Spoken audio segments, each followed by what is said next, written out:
how do you feel about this kind of flying under the radar? We've got B-2 bombers flying over Venezuela. We're blowing boats out of the water. How under the radar is it when we're blowing up boats in the well, I mean, waters? it's not under the radar. It's just like nobody's really talking about it. It doesn't seem like the highest priority of the nation, I would say. And usually when we're in the middle of what seems to be a conflict, by the way, the only way we'd be able to do this legally is by basically saying we are in some sort of conflict with them, right? Like we have to.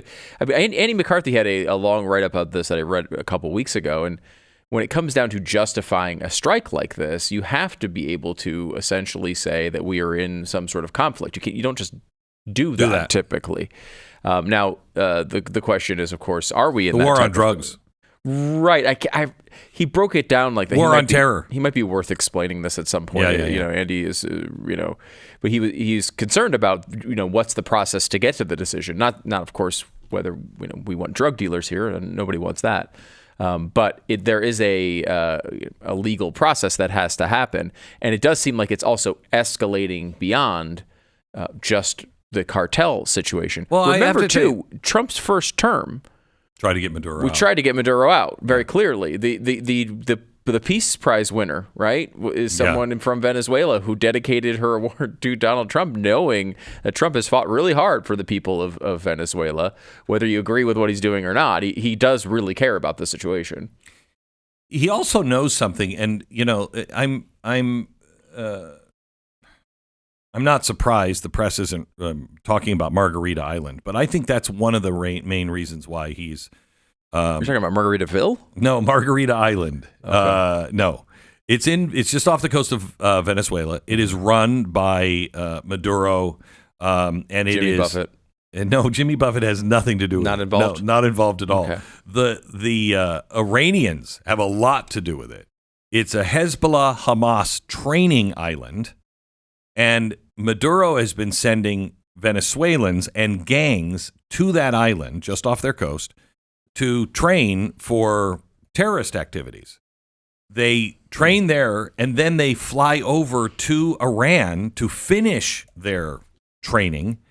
They come back to Venezuela, and then they're unleashed wherever Maduro wants them unleashed. So there is actually a terrorist camp that is part of this. And we've been talking about it, on my show, television, I don't even know, 5 years, 6 years. We found this out and kind of been wondering, why are we not going after this? Why are we not at least talking about this terror island? You're looking it up right now, aren't you? Yeah, I'm looking at it just like how, first of all, very close to the coast. But you look at the islands that are around it are like massive vacation destinations like Aruba and not. What's that? Margarita Island is not a vacation destination. No, that's what I'm saying. Don't go there. It's fascinating. Like you book a trip to Barbados, and you're a couple hundred miles away from terrorist island. From a terrorist island. Yeah. Did you even know that? No, I didn't. I mean that's Hamas, Hezbollah, and Iran in bed with Maduro, and I'm convinced that this is one of the main things that he's going for. I mean. Yes, he is. This is Trendiagua or whatever the hell that thing was.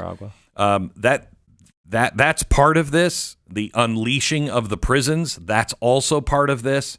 I mean, this is Maduro trying to unleash, along with the Iranians, unleash chaos on our streets. And I don't know why we don't talk about it, because I think that's a better case than that's a cigar boat that has drugs in it.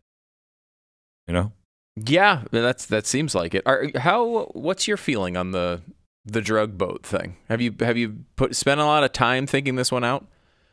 It is interesting. I know as an American I should. Yeah, I haven't. It's it's that's what I meant by flying under the radar. Yeah, it's sort of commentary on what you were just saying. Like it's not. It has flown under the radar, I think, for a lot of people, mainly because I think we all recognize there's a real problem with obviously not just illegal immigration. We always summarize it as illegal immigration, but these are people oftentimes that are criminals, drug dealers, gang members that are coming across the border and committing terrorists. Crimes. Right. terrorists. It's not just the mom who's trying to get a job here that's better for her, children. That's a separate economic issues associated with that. But when you talk about drugs coming in, first of all, this is something Trump has been really clear about, does not want this going on.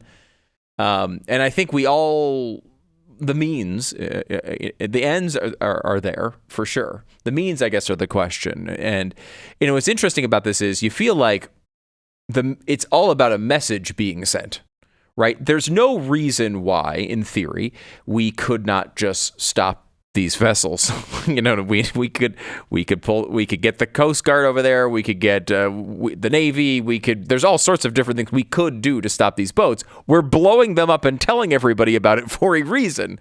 And I think quite clearly this has caused a maritime decrease in traffic, if you will, from Venezuela to here. I mean, this is seemingly working quite well. The question is, process-wise, is it aligning with what we should be doing? So here's my guess, because you know how much Trump hates war. He hates war. Mm-hmm. He'll use military force, but he likes to use quick strikes, just get it done. Yep. Okay. And he likes overwhelming force. Mm-hmm. So in public, he likes people. Yeah, he likes people seeing it because mm-hmm. he's sending a message not just to Venezuela, he's sending it to the whole world. And after this last week, where he has walked around like the victor of the world and all of the other nations coming to him and bowing knee and going, okay, yeah, thank you. We're good. We're good. He's sending a message to 3 countries, I think. He's sending a message to Iran, which is tied right directly to Russia, and also Venezuela, which is also tied to China and Iran. Mm. And I think he wants this week, especially, to be a week that Maduro goes, things might be changing. I don't know if this is the right.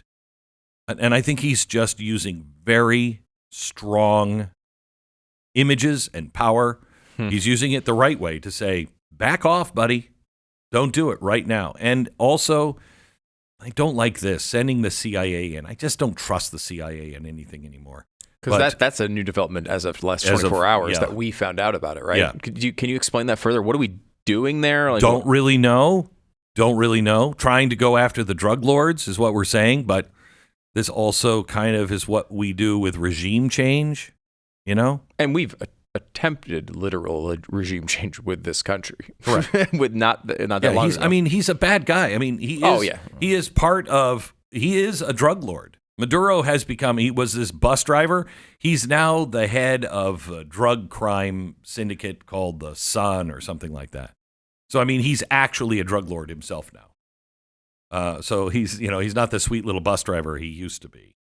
And moving on up, and making friends with all of the wrong people, at least in our hemisphere. Let me ask you this: if you were a Venezuelan citizen, would you take a boat outside of your territorial waters for I wouldn't any put reason? a boat in my bathtub. Yeah, they really need to come up with a new way to get their drugs here. I think that's been probably a big focus of these networks right now, because it's difficult to do by land. This is kind of what I expected him to do in Mexico.